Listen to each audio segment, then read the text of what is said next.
All right, and good morning. My name is Hugh Mackin, and you are listening to Hugh's on First with the Catholic Church.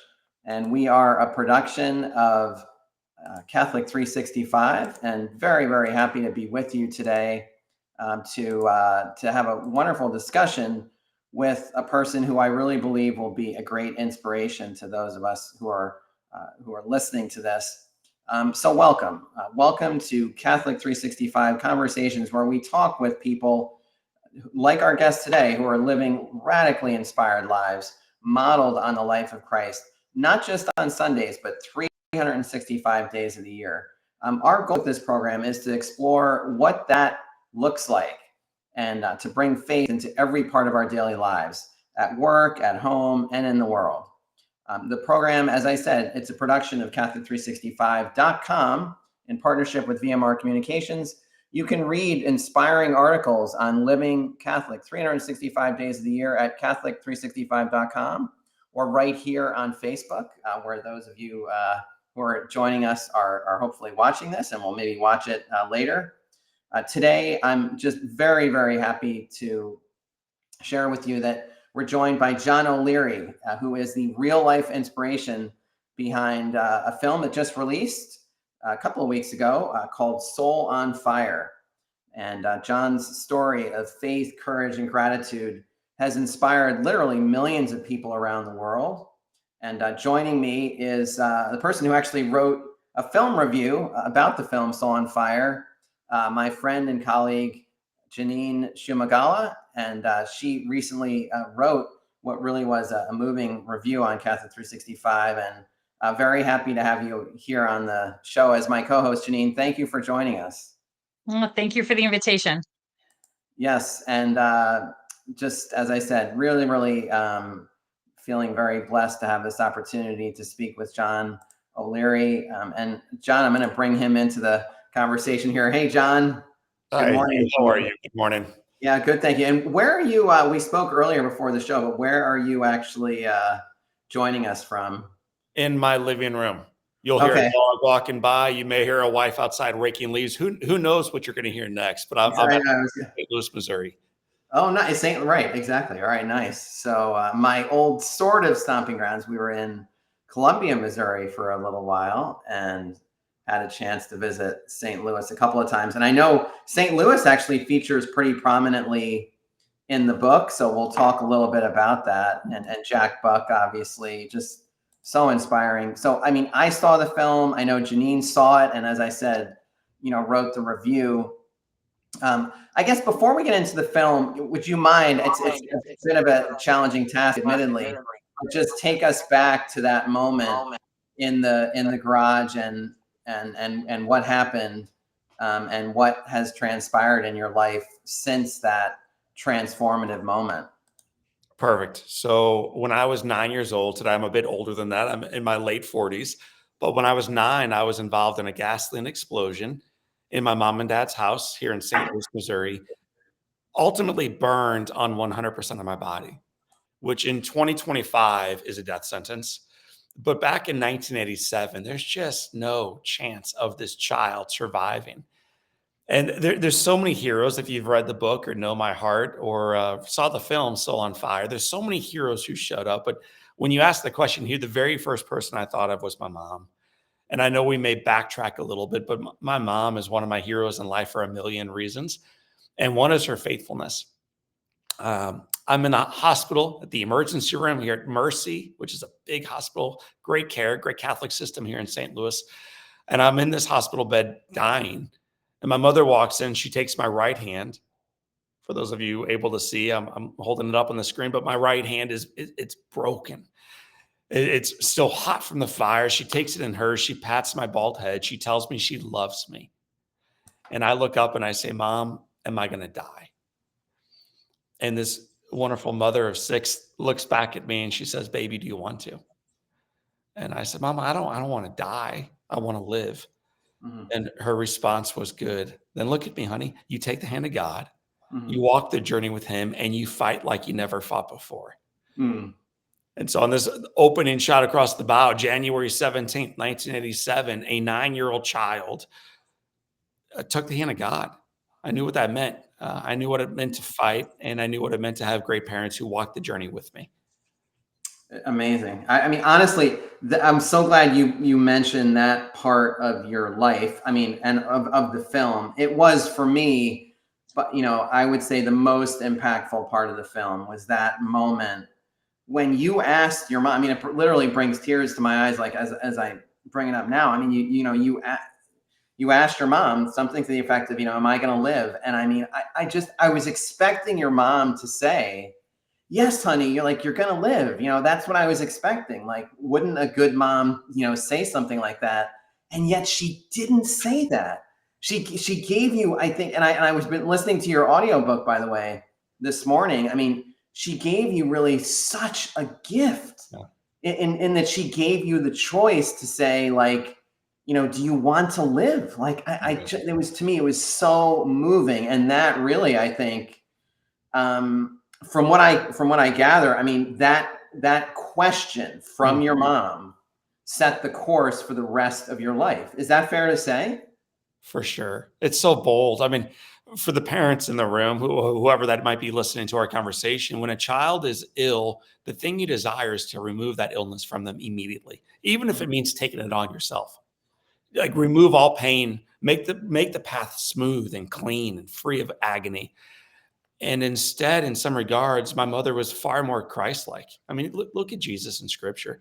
Do you want to get well? Or he'll say things like, pick up your mat or wash your face. It's almost always about movement forward, which is so countercultural. So my mother laid in front of me the very thing that ultimately only I could pick up, this choice of life and death. Even as a 9-year-old, you've got to make it. You've got to decide, am I in this fight or not? And after I said, Mom, I'm in, they rushed me away for surgery. It's not Hollywoodized. This is the story. They rushed me away, but she rushed to the chapel, knelt down and prayed. And so, my mom in a million different ways is my hero, in no small part because of what she did for me, not only before I got burned, but the day I was burned. Mm. Yeah, amazing.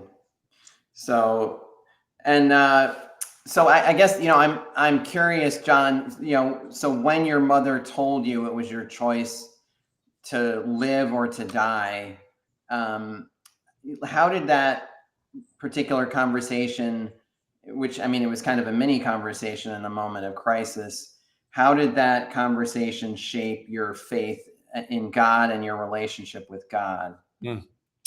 Well, it's hard to answer that unless we go back an inch and look where we came from. So I grew up in a Christian Catholic home.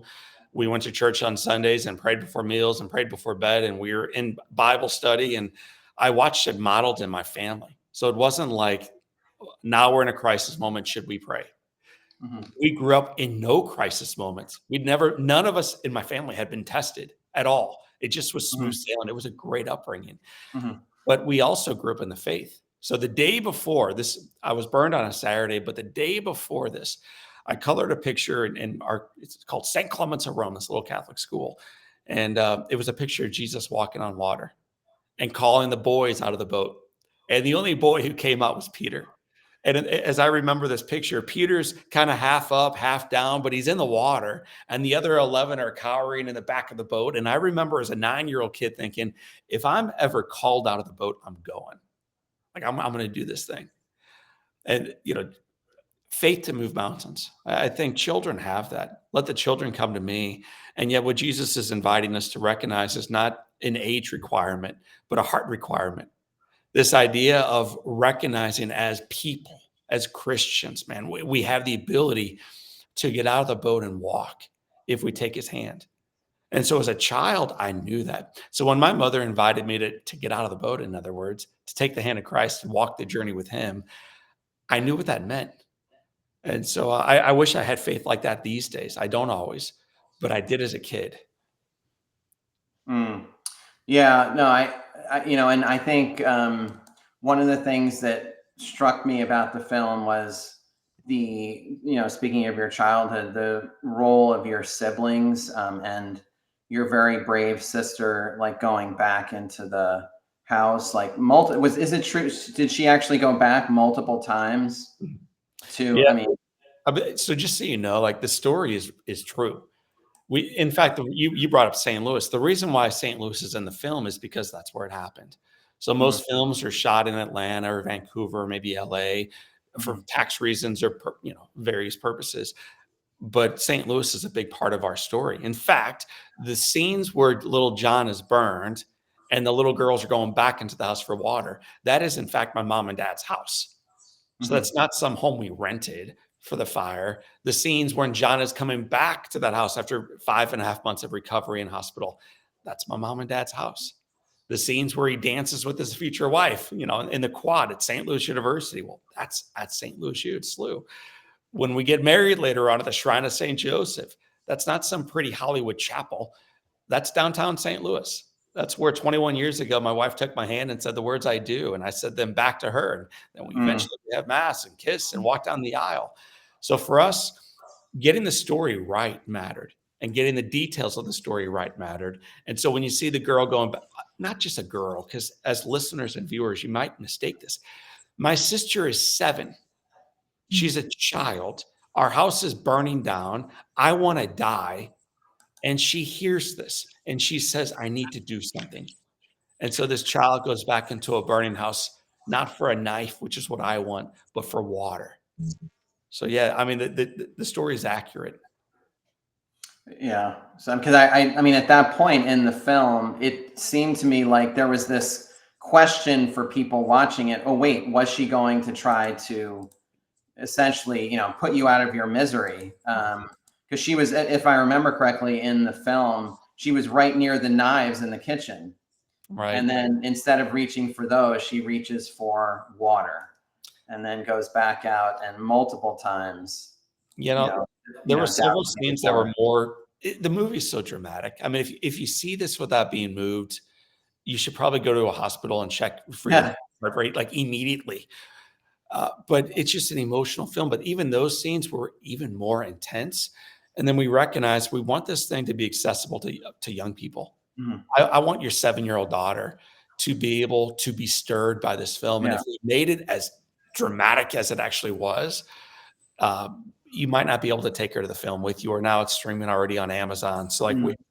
but yeah, my sister, when I look at my life today, and Mhm. Janine and I were talking about this before we started recording, I don't view myself as a hero because I know how broken I am. Mhm. I view God as the hero, working through such ordinary people, like a Mhm. 7-year-old, like an 11-year-old, my sister who helped me in the front yard, my brother who picked up the rug and beat down the Yeah. flames, Right. Yeah. firefighters. Like it, the heroes in this story aren't Superman; Mhm. they're they're ordinary. And so, if that's true, and I believe it is, it means in what ways can you be used in your life today, Hugh, to review that God works through all people in a broken world? So we Yes. want it to be an accessible story for heroism. Yeah, I was gonna say that came through really loud and clear. Like, as I've been, going to your website, John O'Leary inspires that. Really, your message, John, it seems to me, is that like we can all have this kind of story. I mean, maybe not necessarily with like flames, burning down a house and us being in a hospital from burns that cover 100% of our bodies, but the idea that all of us can be souls on fire, that we can all, as you said in your book, we have a choice. We all face our own like fires, our challenges and difficulties, and the choice is, what is our attitude about them? Are we going to allow them to become tragedies, or allow them to become a part of a triumphant story? And so I think it's a question for each of us. It's kind of like our mother asking us, in our case, our blessed mother, asking us that question. And I guess, just briefly going back to your sister, I want to just go back to that also, because I mentioned earlier that when your mom asked you, do you want to live? You said yes. Had she asked you that when your sister was with you before she doused the water, you might not have said yes, I imagine. I mean, it was, I guess my point being, the encouragement of your siblings really kind of did it in some ways, lay the stage for you to be lay the foundation in a way. Did they assist you in your willingness to say, yes, I want to live? Man, so I've never really thought about it in that light, but I have such a heart for people who have had suicide ideation or who have lost their lives by suicide. Because in that moment, if given an opportunity, I probably would have tried that. As a 9-year-old child, I just was so broken, in so much pain, so hopeless. And then looking up at a burning house, my mom and dad's house, my siblings' house, Yeah, right. I caused those flames. Mhm. That is a desperate place to find yourself as a child. Yes. And thank God that one brother stepped forward and put out the flames. Thank God that my sister Amy, who you saw in the film or maybe you read about in the book, just helped me. I mean, what's the beauty of being held by a fellow human to be told that it's going to be all right? Well, Amy just helped me, told me it was going to be all right, told me to Mhm. keep my faith and fight forward. And then little Susan keeps going back into the house for water. So you're right. Had mom shown up in that moment and said, "Do you want to die?" I would have said, "Probably yes, mom. I want out." Mhm.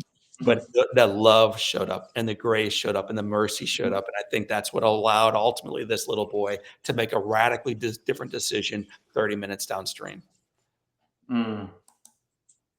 Yeah, wonderful. No, it's yeah, we definitely can't do it alone, right? We need the encouragement of others. So we need the encouragement of others. Janine, I'm just curious, like your perspective as a mother, what was the part of the film that really touched your heart the most as a mom? Probably the one that, well, there were so many. I guess as a mom, when actually I'm a homeschool mom. And so so obviously the scene you were just talking about where you're asked the question is very powerful. That definitely struck me, because I was trying to think, if I was in that situation, would I be that calm? How would I handle something like Yeah. that? It would all be dependent on God's grace, right? Um, but I loved how when you started receiving the baseballs and you needed to write your letters, um, as a mom, I was like, that is brilliant. Like how your mom kind of looked at this team of people who were rallying around you. And when someone offered help or assistance or, whatever, she took advantage of the people who were offering that help, because sometimes I think at least for myself, I try to do things on my own. I feel like Mhm. she really was open to utilizing any resources that God put in her way. So as a mom, that was very powerful for me. I'm wondering what your favorite part of the movie is, John. Hmm. That's a good question, Janine. Not to put you on the spot, That's but my favorite part of the film, and really, but I mean, I guess it's kind of a dual question, right? Because the film is a reflection of real life, right? So I'm in some regards bored by my success or life. Like I just don't view myself that highly, but I'm so inspired by the people around me. And now you hear emotion in my voice because where I'm going next. You were talking a lot about my siblings, a lot about my Mhm. mom. You whisper the baseballs, which is a whisper back to Jack Buck, but my hero in life is my dad. And in the movie, in the book, and in my life, you read and hear and witness a lot of my father's humble faithfulness lived out. Mhm. So you asked what's my favorite scene in the whole film. Well, my dad is my guy. He's the one. And so my dad, as you now know, had Parkinson's disease for 30 Mhm. years. And when my dad was successful for decades. When he Mhm. was on top of the world, he was humble and faithful. And then Mhm. for 30 years, he was beat down under the weight of the world. He'd lost everything. By the time it was done, my father lost everything, everything. Speech, pride, the ability to use the restroom, like everything. Money, fame, notoriety. He lost it all. And he remained humble and faithful, totally Mhm. lit up with joy. And so my favorite scene in the film is near the end. It's not the very, Mhm. very end, because that's one of my favorite scenes. We won't even talk about it. Go see the movie Soul on Fire. But near the end, John O'Leary, who never really believed in himself, finally begins to, ends up getting married. This girl that he marries is gorgeous, both in Hollywood, but also in real life. And she's walking down the aisle. She's wearing my wife's actual wedding dress. So in the movie, when you oh, see this gorgeous bride walking, that's my wife's dress. That's our church. Wow. Okay. Everyone in the church, they're not paid actors. That's family and friends gathered 21 years earlier in that same church. Wow. And when Sean McNamara, the director, yells out the word action, everyone rises.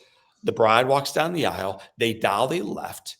and they show the actors in the front row. It's Stephanie Shostak playing my mom, did it brilliantly, and John Corbett playing my dad, did a great job.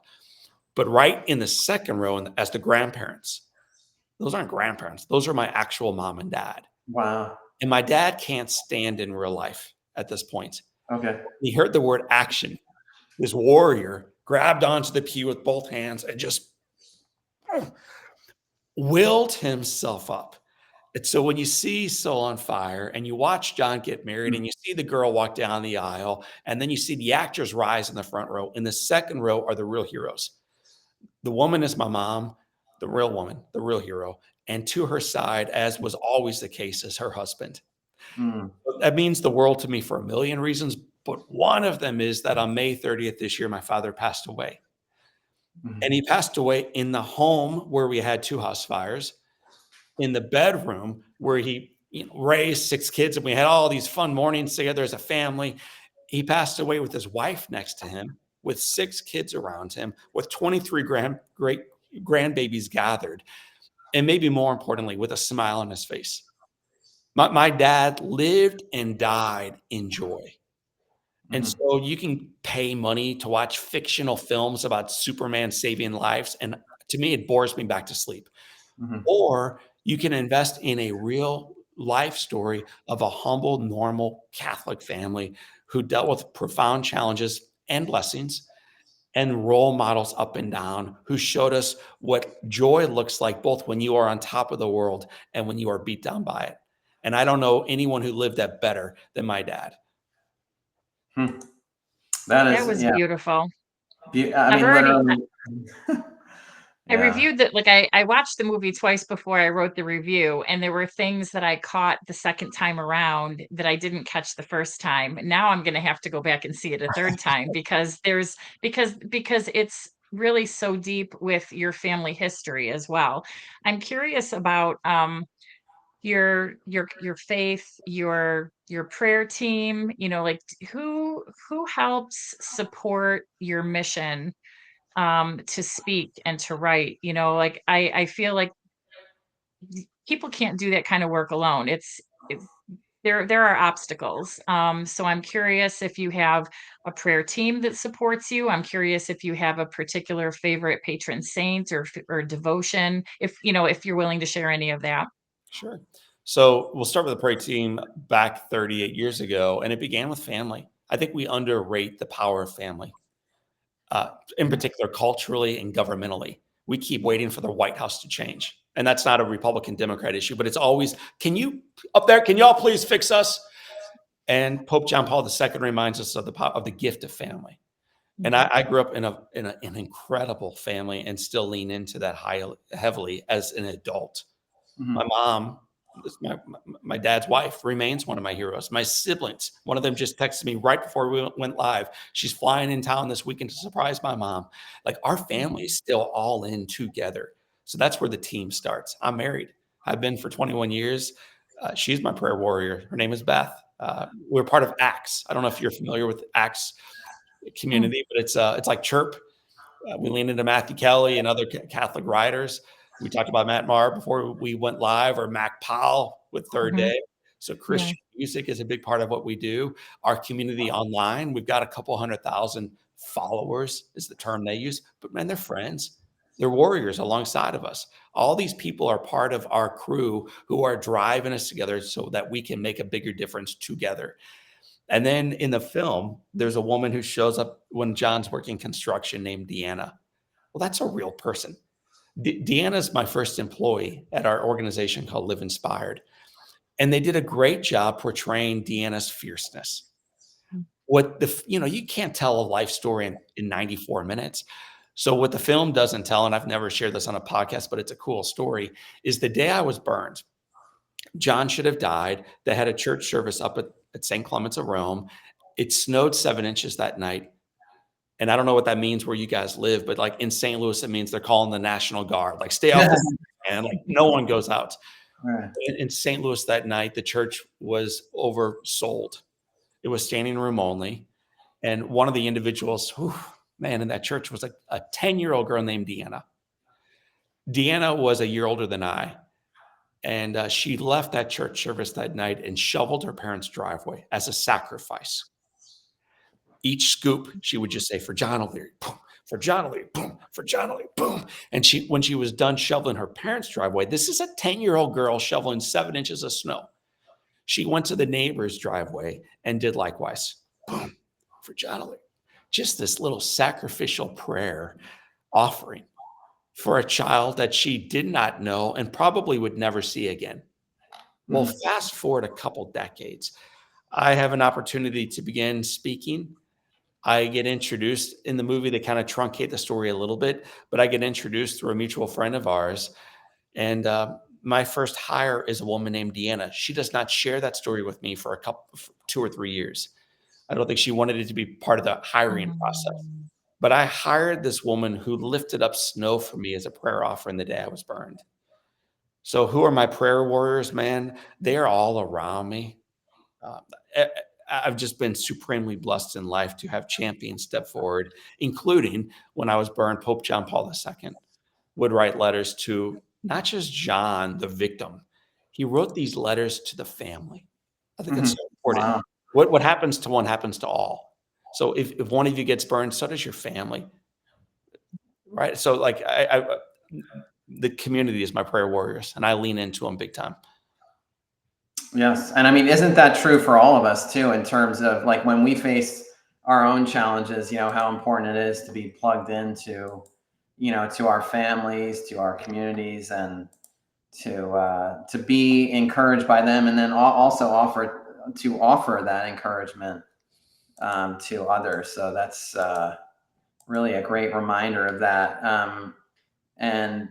So, we spoke briefly about Jack Buck. Can you just talk a little bit more about him? There was kind of a scene towards the end where it was, I wonder if you can like speak to that, like, cause it was almost like he was, I think you asked at one point, why did you do it? Right. And why did you help me? And he said, it seemed like you needed it.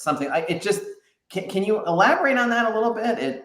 I was trying to, understand that there was a complexity, there was a depth to what he did for you. And it left me quite honestly wondering, did Jack Buck experience something similar to what you experienced, where someone kind of came to help him? It just made me wonder that. In 30 seconds, just to bring people up to speed, Jack Buck was a radio announcer for the St. Louis Cardinals. He was in 7 Hall of Fames for football, radio, television, like all over the place, man. A real celebrity who this 9-year-old boy looked up to and loved. Yes. I get burned, should have died. That first night, I'm laying in darkness. I can't see anything because my eyes are swollen shut, but I can hear the voice of Jack Buck literally stepping into my room and saying, "Kid, wake up. You are going to live. Keep fighting. John O'Leary Day at the ballpark will make it all worthwhile." That begins a 5-month visit streak of this person showing up in the life of a stranger. I'm not a celebrity. There's not a feature film coming out about John O'Leary's life. This is an ordinary, nobody Midwest baseball fan that Jack Buck took an interest in. And in doing so, along with the community, helped save the life of. Then he learns at John O'Leary Day at the ballpark, I can't write. So he starts sending me those baseballs. You heard about that a little while ago. Yeah, right. Yeah. Ultra ball, 60 baseballs. In fact, we're recording this in my house, man. Like they're in every room, like these little baseballs, these little heirlooms reminding us of goodness and grace. And then when I graduate university, like we're just racing, steamrolling this powerful story. But when I graduate St. Louis University, Jack Buck shows up with a package and a note. The note read, "Kid, this means a lot to me. Hope it means a lot to you. This is the baseball I received when I went into the Hall of Fame. It's made of crystal. It's priceless. Don't drop it." It's actually, as I record this in our living room, it's in this wooden thing right over here, man. This crystal, priceless heirloom artifact that Joe Buck should own. That's where this ball belongs. And he gives it away to a 22-year-old college drunk nobody. Again, not a speaker, not an author, not going to do a movie about his life. No, he's a nobody. No one's going to hear from this introverted, fingerless, scarred, broke down kid. That's who Jack is giving this to. It's important to know that. Okay. Yeah. And so I asked him the question, Jack, why why'd you do all this? Why'd you do it all? I'm sure I'll see you again out. I don't know. This is the last time I'll see him. But it says very humbly, seems like you needed it. It's just such a great, understated way of loving someone because he doesn't answer the question at all. Seems like you needed it. But in recognizing that I needed it, he changed a child's life. And then in playing this thing forward, who doesn't need some help from you? Can you find anybody, any barista, anyone at the drive-through, any neighbor, any child, anyone who would not benefit from you showing up and loving them a little bit differently? And so when I talk to Carol, Jack's widow, or Joe, Jack's son, about why did your dad do it? Why did your husband do it? They don't have an answer. Jack grew up in the Depression. Jack served overseas. Jack picked up a Purple Heart when he was wounded. Jack came back, built an incredible life, was not perfect, was not a saint, but every single day stepped forward and tried to love the one in front of him well. And in doing so, I think he changed not only this person's life, the guy you're interviewing. My oldest son's name is Jack. That's not coincidental. It's not coincidental. He changed an awful lot of lives for good. Yeah. Wow. Yeah. And I mean, it also shows really his heart for youth. It kind of rekindled, frankly, for me, my love of baseball, Awesome. just back in the day, it seemed like there was such a connection there between, Major League Baseball and the youth, and that idea that the youth really needed people to look up to. I think that's coming back a little bit to baseball. I hope. I think that our little Savannah Bananas are humanizing that sport again. And, I'm not an owner of a team, but if MLB doesn't sit up and take notice that people are longing to be loved in the stands, you're going to miss out on why people used to come to games and why they may choose not to going forward. We got to love them where they are. Jesus, the motto was meet them at the well. And I went to a Savannah Bananas game actually as part of our promotion for Soul on Fire. And I was blown away at how these stars made the audience the star. They made us celebrities. They made us feel seen and felt and heard and loved. What a radical different way to be a star in life, to reflect the light right back on, ultimately, those that have come to pay for you. It's a really cool way to meet people where they are. Yeah. Well, John, we're coming to the kind of towards the end of our time of this discussion this morning, and I kind of want to. I've been wanting to ask you the question that you were asked apparently in Shanghai about your experience, and I imagine you've been asked it before, and I can't help but asking it. You know the question I'm going to ask. Obviously, just you're back in that moment on that Saturday morning or afternoon. I'm not sure what it was, but that fateful decision to pour the gasoline on the flame, to put the flame in the gasoline and whatnot, to play with fire, essentially, to play with the gasoline. I mean, so would you have done it again? Would you have wanted things to have been different? When you were asking the question, and I've never drawn the parallel, but Saint Ignatius of Loyola had a life in mind for himself of prestige and partying and womanizing and brave wars that he would fight and win. And then a cannonball changed his life and crippled him. And in that crippling experience, he came face to face with what mattered the most. Started eventually the Jesuit order. And then one of his good friends, Saint Francis Xavier, the note he hugged him with and sent him off with as he went forward to evangelize was, go forth and set the world on fire. Go forth and set the world on fire, which would have never happened had Ignatius not been hit by a cannonball. That's crazy. So then you asked, like, John, you were in Shanghai and you were asked, like, man, yeah, I hate planes. I don't like traveling. I'm introverted and I hate the fact that I got burned. And yet God used a cannonball. He used a horrific experience to draw O'Leary away from where he wants to be in Shanghai. And the question was asked by some travel agent, would you do it again, mate?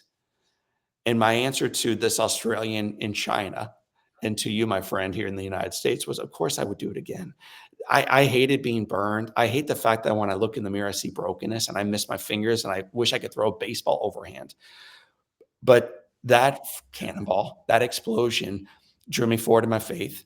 It drew our family together. It galvanized us as one. It reminded us what matters and also what does not. It allows us to go forth and set the world on fire. It led to where I went to college, SLU, which led to a chance encounter with a brunette who's outside currently raking leaves. The 4 kids and a dog and a good life and an opportunity to remind people that life is very frequently hard and God works through it, that they very frequently will feel incapable and God will redeem it. That the foundation is firm and the best is yet to come. So listen, the fire was extraordinarily hard on all of us. Thank God though, because it drew us forward together to be reminded what matters most. Mhm. Well said. I have one last question, if that's all right. I know a lot of people are carrying their own invisible wounds. They might not have gone through the same situation you have, but they can relate to brokenness. They can relate to spiritual or relational problems or challenges. What encouragement would you offer them? Based on your experience, the movie, like, I guess, like, what is your vision for this movie to touch those people? Awesome. What I would begin by saying is I think it's a mistake to think that the hardest thing John went through was the physical. In all regards, the easiest thing John O'Leary went through was the physical recovery.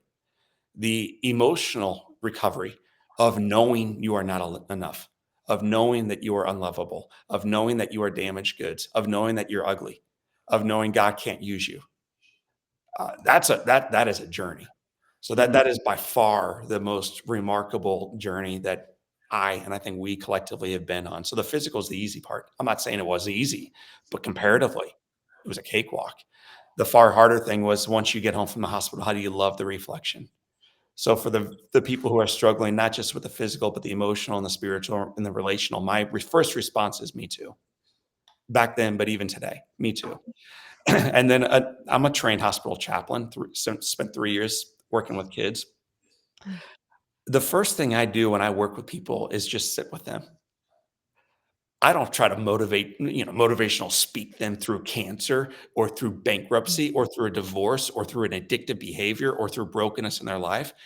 I just sit with them and I love them, meet them at the well, learn about their interest, learn about their struggle, and then very slowly, very gingerly start moving forward with them. So I would begin by saying, me too. I would hang out and party with them and do life with them at the well of their experience. And then eventually, as I have to get back on the next flight and move back into my world, I would beg your friend that you're asking that question for to lean into their community, to find their priest, to find someone up in their church, to go on a chirp retreat, an Acts retreat. There's going to be some kind of cool spiritual retreat in your parish level that you can get engaged and involved with. Recognize that you are not the only broken one in the room. Every room you walk into, everywhere you look, you see brokenness. And once it's redeemed, you see joy. I look at the 11 who survived the resurrection. One of them took his own life. I always wonder what would have happened if Judas had not. That same restorative story when Jesus walks with Peter on the beach and says, "Feed my sheep." Do you know how much that would break Peter's heart to hear those words? Do you love me? When he knows what he's really talking about, he could have had that same conversation with Judas. And it would have been such an awesome recovery story. So for those of us thinking we're too far gone, look at Peter. Look at other great saints. Look at me and everyone else who's gone through something that they wish they would not have done. And look at how God used it. Hang in there in the fight. God is working through it. You are not alone. He's a God who saves, and your best is yet to come. Amen to that. Amen.